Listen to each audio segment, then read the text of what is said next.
Terrifying close call for motorists on EastLink this afternoon, with the car speeding down the wrong side of the tollway into oncoming traffic. Kari-Anne Greenbank is at Dandenong. Kari, how far did the driver go?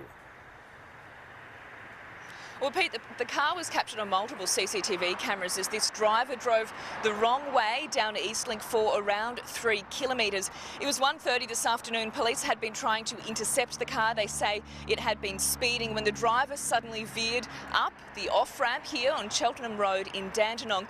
It then drove along the emergency lane at speed for around 3 kilometres. Witnesses say it got incredibly close to other cars at times. They say it's very fortunate nobody was injured before the driver got off on the Princes Highway. Now, police abandoned that chase here when the driver headed up the off-ramp, but they are now hunting for that car. They say it's a silver 2003 Elantra sedan.